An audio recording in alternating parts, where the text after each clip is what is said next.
Hello, welcome back to yet another video. Tonight, it's like, what is it? It's like almost 10 o'clock. I might be running late, if I'm being honest. As you guys know, as you've seen, I shoot a lot of bands. I should do a lot of band photography. It's one of my pride and joys. I love band photography. I just realized I've never spoken about my techniques and my methods for band photography. So I'm going to share just a few tips today in this video of how I get my band photos. A few things that I bring along, accessories, a couple of filters, a couple of ideas I'm going to throw out to you.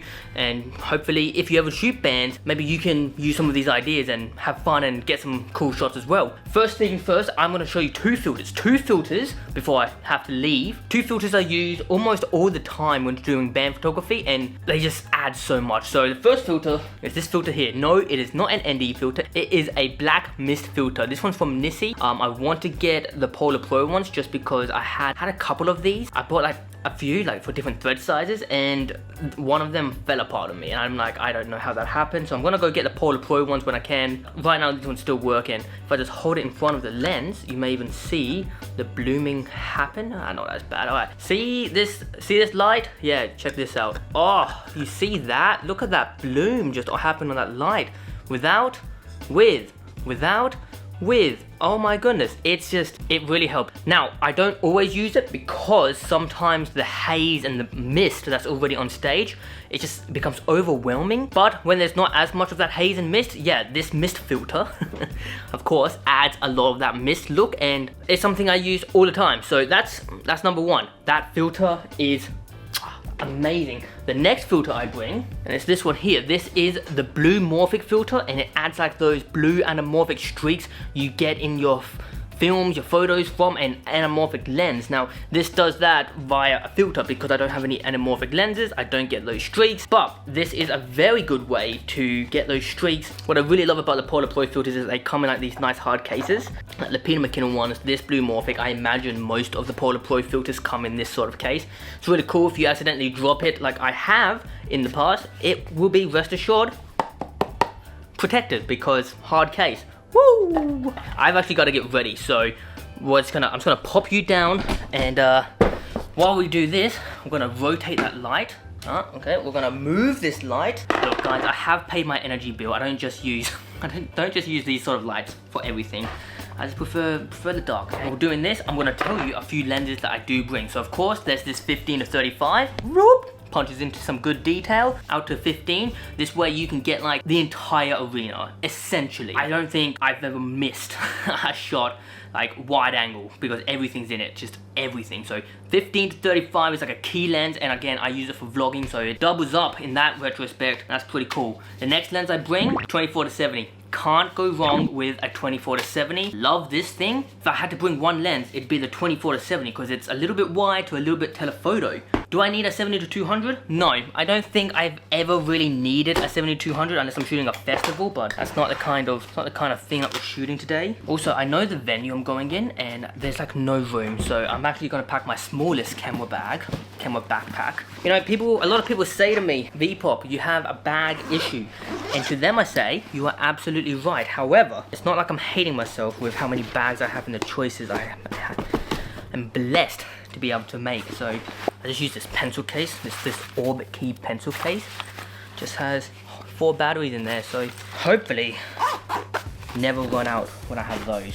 And the last lens I bring along to these shoots is typically a 50mm, just because it could come in handy. Like 50 is like that magical focal length.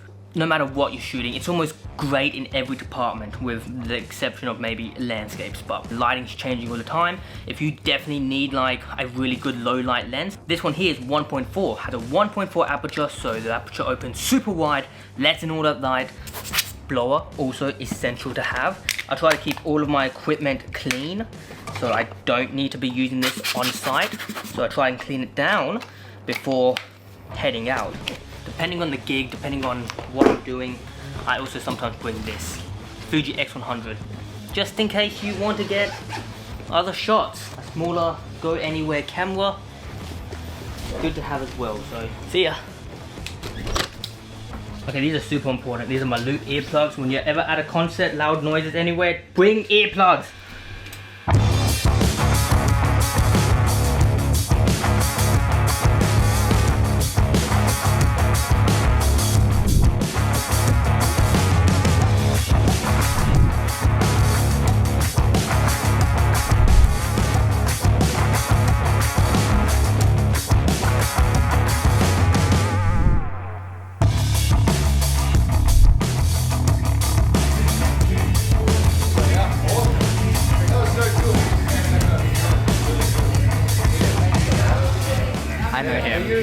me, and I did it. Yeah. You're the mum? Oh my gosh. Classic Jesse Melancholy. Honestly, I think I see his sticker everywhere. Everywhere. Oh, are we doing it live? Leaving my mark.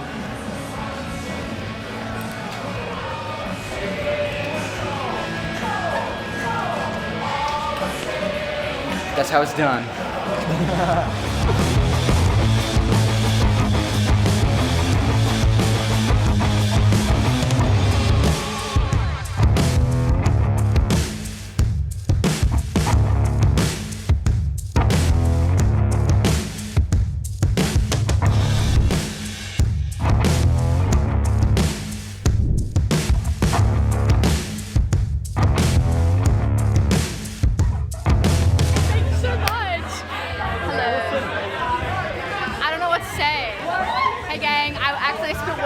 myself so my hair is wet.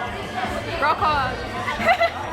Alright, so just got back from the show. I'm gonna dump the photos now and hopefully, no, I'm not gonna start editing because it's past 12 and I need to get to sleep. So as you can see from the photos and the footage, the filters make like a pretty big difference on how your footage and photos turn out. Another thing that I love to do is changing the shutter speed, try and capture more of that motion. So if the performance is really animated, you might be able to get some of that shutter speed like lag, drag, so when the person moves there's a bit of motion blur. Something else I love to do is the double exposure. Like you can see them in all of these photos. I'm gonna plaster around, like I just love it.